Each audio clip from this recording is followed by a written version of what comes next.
말씀은 마가복음 8장 27절부터 38절 말씀입니다. 신약성경 67페이지 마가복음 8장 27절부터 38절의 말씀 저와 한 절씩 교독하시고 마지막 절 합독하겠습니다. 예수와 제자들이 빌립보 가이사랴 여러 마을로 나가실새 길에서 제자들에게 물어 이르시되 사람들이 나를 누구라고 하느냐?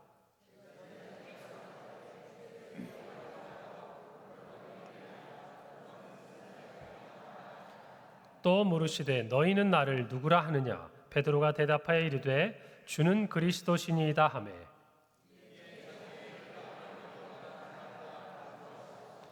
인자가 많은 고난을 받고 장로들과 대제사장들과 서기관들에게 버림받아 죽임을 당하고 사흘 만에 살아나야 할 것을 비로소 그들에게 가르치시되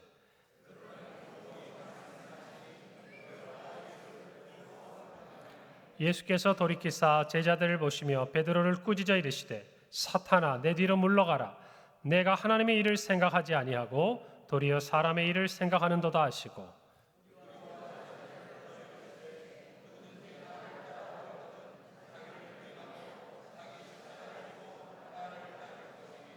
누구든지 자기 목숨을 구원하고자 하면 잃을 것이요 누구든지 나와 복음을 위하여 자기 목숨을 잃으면 구원하리라.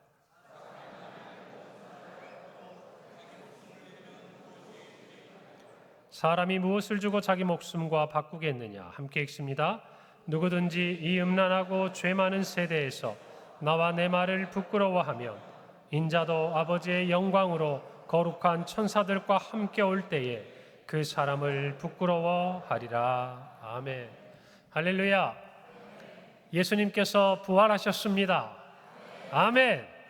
우리 부활하신 주님께 모든 영광과 찬송의 박수 한번 올려드립시다. 할렐루야. 오늘 시온 찬양대 찬양처럼 예수님께서 죄와 사망의 모든 권세를 이기시고 다시 살아나셨습니다. 지난 한 주간 우리가 고난주간 특별 새벽 기도회를 함께 이 자리에서 했습니다. 새벽마다 예수님의 십자가의 그 고난을 묵상하고 또 예수님의 마음을 알고 또 우리가 그 십자가에 어떻게 보답할까 참 때로는 눈물 또 기쁨 감사 여러 가지 감정이 어우러진 그런 시간이었습니다.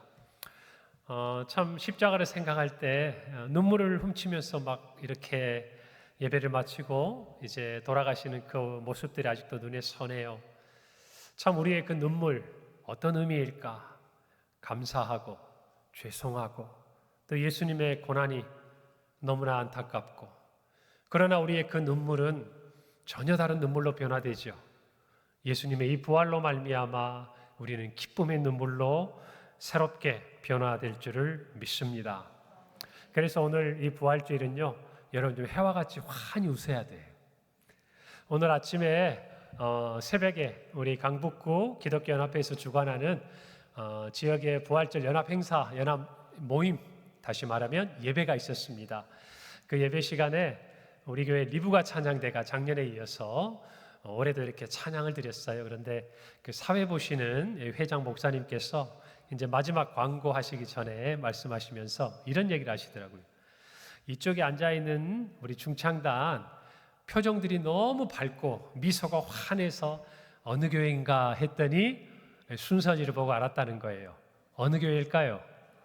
그렇죠. 그러니까 또 그새를 못 참고 평강교회요 하고 막 얘기하시더라고요. 그래요. 부활을 생각할 때 우리의 마음에 그와 같은 기쁨과 평안이 가득하기를 바랍니다. 그 마음으로 오늘 이 자리에 예배하는 저와 여러분이 되기를 바랍니다. 어제 제가 교회에서 말씀을 준비하는데요. 갑자기 막 천둥이 치고 비가 오고 막 그게 막 창문 밖으로 이렇게 다 해서 들리는 거예요. 그런데 하필이면 어제 우리 사랑부에서 야외 모임이 있었거든요. 그러니까 제가 이 비가 거기에도 내리면 안 되는데 기도했는데 돌아오셔서 하는 말이 오전에 조금 비가 잦을 때 야외 행사하고 비가 왔대요. 그런데 감사하게도 그 주인이 또 이렇게 비닐하우스처럼 이렇게 따로 공간이 하나 있어가지고 이렇게 교제할 수 있는 좋은 공간을 또 내주셔가지고 잘 교제하고 돌아왔다고 이렇게 돌아오신 목사님의 말씀을 제가 들었습니다. 비가 오고 천둥이 오지만 부활의 아침 하나님께서 좋은 날을 주시리라 기도했는데 오늘 새 날을 주신 하나님께 감사를 드립니다. 오늘처럼 우리가 행여라도 표정이 밋밋할까 봐 보세요. 환한 꽃들이 이렇게 강대상에 장식되어 있지 않습니까? 늘 우리가 주를 섬기는 모든 일에는요, 이렇게 앞서서 섬기는 귀한 일도 있지만 또 보이지 않게 이렇게 섬기시는 귀한 손길들이 있어요. 지난 오후 예배 때 우리가 사업위원회 헌신 예배 드렸는데 이 강당 꽃꽂이를 감당하시는 분들, 섬기시는 분들이 또 이렇게 한 주간 부지런히 또 어제 토요일에 이렇게 나오셔가지고 애쓰시는 것 하나님이 보시고 갚아주시리라 믿습니다. 또 이렇게 여러분 오늘 나가시다 보면 부활주일이라 제가 광고할 텐데 이렇게 여러분을 위해서 예쁘게 부활절 여기 달걀을 다 준비하셨어요. 꼭 하나씩 받아가세요. 또 많은 분들이 오셔서 아침에 이렇게 부활절을 준비하는 그런 섬김을 하셨는데 하나님께서 한 분 한 분 갚아주시리라 믿습니다. 여러분 부활절을 맞이해서 오늘 본문 말씀을 제가 좀 생각하게 됐어요. 오늘 본문은 우리가 잘 아는 말씀입니다. 어떻게 보면 베드로의 참 아름다운 신앙의 고백이 쓰여진 본문이지요. 예수님께서 빌립보 가이사랴 지방에서 제자들과 지나가시다가 길에서 대화를 나누셨습니다. 예수님께서 이렇게 물으셨어요. 사람들이 나를 누구라고 하더냐? 그러니까 제자들이 대답합니다. 어떤 이는 세례 요한이라고 하고요. 어떤 사람은 엘리야라고도 하고 어떤 사람은 선지자 중에 하나라고 합니다. 그들이 알 수 있는 선지자 중에 정말 뛰어난 사람들을 예로 들고 있죠. 그런데 돌연 예수님은 이렇게 질문하셔요. 너희는 나를 누구라고 하느냐? 여러분 그때 우리가 잘 아는 이 베드로의 신앙 고백이 있습니다. 오늘 29절 말씀에 이렇게 기록되어 있어요. 또 물으시되 너희는 나를 누구라 하느냐? 베드로가 대답하여 이르되 주는 그리스도시니이다. 주님은 누구라고요? 그리스도십니다. 자, 그런데 우리는 이 마가복음의 본문보다 더 익숙한 본문이 있어요. 마태복음 16장 16절에 뭐라고 베드로가 골평하죠? 주는 그리스도시요 살아계신 하나님의 아들이십니다. 여러분 이 고백이 베드로의 고백이었어요. 예수님은 이 고백이 마음에 드셨어요. 기뻐하셨어요. 칭찬하셨어요. 그러면서 이 베드로의 신앙 고백, 그리스도시요 하나님의 아들이시다는 이 신앙 고백 위에 내 교회를 세우시겠다고 예수님이 말씀을 하십니다. 얼마나 아름다운 길에서의 대화입니까? 여기서 끝났으면 참 좋았을 이야기가 여기서 끝나지가 않고 더 이어집니다. 그것이 오늘 성경에 기록되어 있어요. 베드로의 이 고백을 들으시고 예수님은요, 자기의 일에 대해서 아직 때가 되었지 않았기 때문에 아무에게도 이야기하지 말라라고 말씀을 하시고 참 중요한 이야기를 이제 제자들에게 하십니다. 그게 31절 말씀이에요. 인자가 많은 고난을 받고 장로들과 대제사장들과 서기관들에게 버림받아 죽임을 당하고 사흘 만에 살아나야 할 것을 비로소 그들에게 가르치셨다라고 기록합니다. 여러분 오늘 이 본문을 일컬어서 예수님의 순환 예고, 고난 예고, 십자가의 고난에 대해서 예수님이 예고하신 말씀이다라고 가르치고 우리는 배웠습니다. 예수님께서 내가 십자가의 이 고난의 길을 가게 될 것에 대해서 말씀하신 것은 성경에 친히 3번이 나와요. 십자가 지시기 전에. 처음이 바로 이 가이사랴 빌립보에서 말씀하신 것이고 두 번째가 변화산 사건 이후에 예수님께서 이 말씀을 하십니다. 그리고 마지막으로는 이제 십자가를 지시기 위해 예루살렘으로 가는 길에서 예수님은 이 순환의 예고에 대해서 말씀하고 계십니다. 여러분, 예수님은 이 길을 아시고 미리 예고를 하시고 가시지만 제자들에게는 너무나 놀랍고 낯선 이야기죠. 더군다나 예수님께서 비로소 처음으로 숨김없이 드러내놓고 이 이야기를 하시니까 여러분 그 자리에 이 이야기를 처음 듣던 제자들은 놀랄 수밖에 없는 거죠. 아직 이 이야기를 들을 준비가 안 돼 있었거든요. 지금 예수님이 무슨 말씀을 하시는지 모르겠거든요. 예수님께서 지금 이처럼 사람들에게 칭송을 받고 이스라엘의 메시아로서 이 유대 백성들을 구원하시고 우리들의 왕이 되실 것이라고 기대하고 있는 제자들에게 지금 예수님 뭐라고 얘기하신 거예요? 내가 죽을 것이다 얘기하고 계신 거예요. 여러분, 이 말을 들은 베드로는 가만히 있을 수가 없었어요. 그래서 항변합니다. 여러분, 마가는요, 오늘 이 말씀을 기록하면서 베드로가 항변했다라고 이야기하지만 이 본문의 구절과 병행 구절인 마태복음 16장에서는요, 베드로가 이렇게 말합니다. 주여, 그리 마옵소서. 이 일이 결코 주께 미치지 아니하리이다. 지금 베드로가 뭐라고 얘기했다고요? 주여, 그리 마옵소서. 이 일이 절대 주께 미치지 아니하리이다. 우리가 이것을 보고만 있지 않겠습니다. 제가 반드시 주님을 지킬 겁니다. 여러분, 베드로가 어떤 마음으로 이야기를 했죠? 주님을 위하는 마음이잖아요. 아니, 주님이 죽으신다는데, 주님이 지금 고난을 받으신다는데 여러분, 제자들이 가만히 있으면 되겠습니까? 이 말을 듣고 어쩌면 너무나 당연한 행동을 했어요. 그런데 예수님은요, 너무나 예상 외의 말씀을 하셔요. 책망하십니다. 그런데 그 책망의 정도가 매우 심해요. 베드로가 마상을 입을 만해요. 마상이 뭐죠? 네, 마음의 상처를 입을 만해요. 아마 저희들 보고 요 수위의 반만 얘기하셨어도 우리는 다시는 예수님 안 볼 거예요. 뭐라고 말씀하셨냐? 오늘 33절 하반절입니다. 사탄아, 내 뒤로 물러가라. 내가 하나님의 일을 생각하지 아니하고 도리어 사람의 일을 생각하는도다. 도대체 이게 무슨 청천벽력 같은 말입니까? 다른 것도 아니고 지금 베드로를 향해서 예수님 뭐라고 부르셨어요? 사탄아, 내 뒤로 물러가라. 여러분, 만약에 여러분이 베드로라면, 우리가 제자 중에 한 사람으로서 이 이야기를 그때 듣고 있었다면 우리는 얼마나 놀라고 당황스럽겠습니까? 여러분, 그런데 예수님은 조금 전에 베드로를 그렇게 칭찬하시더니 왜 갑자기 이처럼 베드로의 이 말과 행동을 마치 사탄이 행하는 것과 같다고 꾸짖으시고 물러가라라고까지 말씀을 하고 계실까요? 이렇게 돌변하신 이유가 무엇이겠습니까? 예수님의 말씀에 힌트가 있어요. 그것은 베드로가 하나님의 일은 생각하지 아니하고 사람의 일을 생각했기 때문이에요.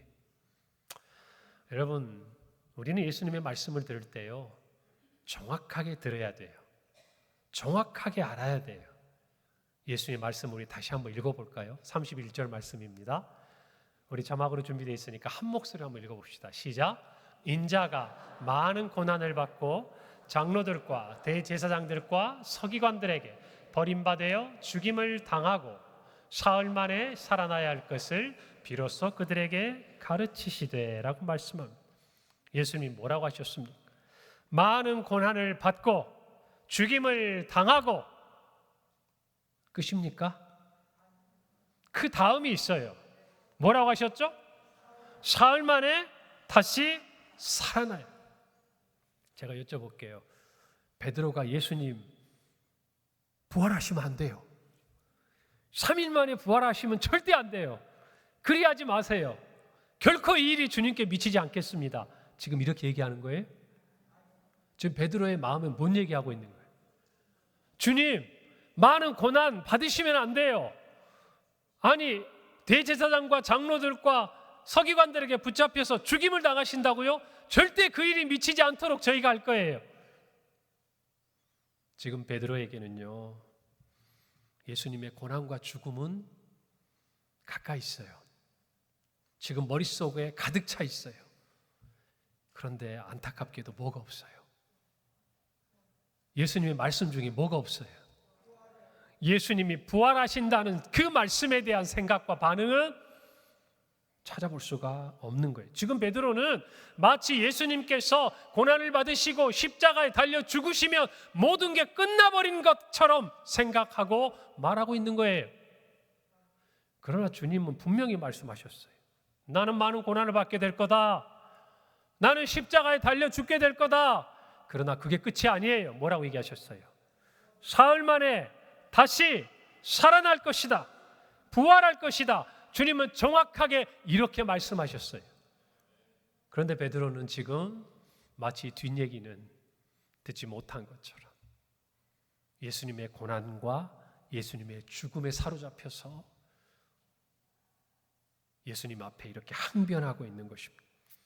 만약 여러분 이 질문을 다시 한번 우리가 생각해 본다면 베드로는 예수님께 이 말을 다 듣고 예수님께 고난과 부활까지 다 생각하고 뭐라고 예수님께 말해야 될까요? 어떤 말이 이 대화에 합당하겠습니까? 이렇게 저 같으면 물을 것 같아요. 주님, 왜 주님이 고난을 받으셔야 합니까? 왜 주님이 죽으셔야 합니까? 그리고 주님, 어떻게 다시 살아나신다는 말씀입니까? 여러분, 이렇게 물어야 되는 거 아니에요? 안 돼요가 아니라 왜 고난을 받으시고 왜 죽으셔야 합니까? 그리고 주님 어떻게 부활하십니까? 예수님의 이 말씀을 다 기억했다면요, 우리는 이렇게 물어야 돼요. 베드로는 이렇게 물어야 돼요. 그런데 베드로는 주님 그리 마옵소서, 이 일이 결코 주께 미치지 아니하리이다. 그저 예수님이 죽으신다는 이 말만, 예수님이 고난을 받으신다는 이 말씀만 마음에 붙들고 있는 거예요. 여러분, 오늘의 본문은요, 예수님의 순환에 대한, 고난에 대한 예고이지만 동시에 예수님의 부활에 대한 예고입니다. 할렐루야. 그러므로 오늘 이 본문은 예수님의 순환 예고만이 아니라 예수님의 부활 예고라고 불려야 마땅한 거예요. 오늘 저와 여러분은 이 말씀을 생각하고 베드로와 우리 사이에 어떠한 차이가 있는지를 확인해야 돼요. 예수님의 부활을 믿지 못했던, 아니 상상조차 할 수 없었던 베드로는 십자가의 죽음도 받아들일 수가 없었다는 것이에요. 여러분, 저와 여러분이 지난 한 주간 고난주간 특별 새벽기도를 하면서 마음을 찢고 눈물을 흘리고 예수님의 고난이 나의 죄 때문인 것을 자복하고 그 십자가의 은혜대로 살지 못하는 우리의 삶을 회개하지만, 그러나 우리의 마음과 우리의 생각은, 우리의 기도는, 우리의 눈물은 거기서 한 걸음 더 나가 있는 거예요. 예수님의 십자가의 죽음이 끝이 아니기에, 예수님께서 죽으시고 모든 것이 끝난 것이 아니기에, 사망 권세를 이기시고 부활하셨기에 어쩌면 우리는 예수님의 십자가를 받아들일 수가 있는 거예요. 여러분 생각해 보세요. 예수님이 십자가에 달려서 우리 죄를 위해 죽어버리셨어요. 그렇게 끝나버렸어요. 그러면 우리가 어떻게 십자가를 볼 수 있습니까? 우리가 어떻게 십자가 앞에 설 수 있냐고 말이에요. 우리가 예수 그리스도의 십자가를 바라보고 그 십자가의 은혜를 다시 한번 늘 우리의 삶에 새기고 그 십자가의 은혜와 능력으로 살 수 있는 힘은 예수님이 부활하셨기 때문이에요. 할렐루야. 그래서 우리는 부활의 주님을 믿는 것이, 여러분, 이와 같은 부활 신앙이 있어야 우리는 십자가의 길을 걸어갈 수 있는 거예요. 예수님이 이 부활하실 약속을 주시고 십자가의 고난을 이기셨던 것처럼 저와 여러분은 부활하신 예수님을 믿음으로 오늘 우리의 삶에 주어진 자기의 십자가를 지고 주님을 따라갈 수 있는 거예요. 그 십자가의 길을 걸어갈 수 있는 거예요. 여러분, 예수님은 말씀하셨어요. 오늘 35절에 누구든지 자기 목숨을 구원하고자 하면 잃을 것이요, 누구든지 나와 복음을 위하여 자기 목숨을 잃으면 구원하리라. 자기 목숨을 구원하고자 하면 잃어버린대요. 그런데 반대로 자기 목숨을 잃어버리면 구원을 받는데요. 어떻게 이 말이 성립이 됩니까? 부활하셨기 때문이에요. 할렐루야. 부활하셨기 때문이에요. 예수님께서 부활하셨고 그 부활의 소망이 되셨고 부활의 첫 열매가 되셔서 우리에게도 그와 같은 부활을 약속하셨기 때문에 이렇게 말씀할 수 있는 거 아닙니까? 만약 죽고 끝나버리는 거라면 말이 안 되는 거잖아요. 사랑하는 성도 여러분, 그래서 예수님은요, 죽은 나사로를 살리실 때 이렇게 말씀하시잖아요. 나는 부활이요 생명이다는 거예요. 할렐루야. 그렇기 때문에 우리는 죽음을 뛰어넘는 거예요. 부활의 주님이시기에, 죽기까지 십자가의 길을 걸으셨어요. 부활의 주님이시기에 저와 여러분에게 자기 십자가를 지고 죽기까지 나를 따르라고 말씀하시는 거예요. 할렐루야. 우리는 죽지만 그러나 죽지 않고 다시 살아날 부활의 소망을 예수 그리스도의 부활로 인해서 얻는 거예요.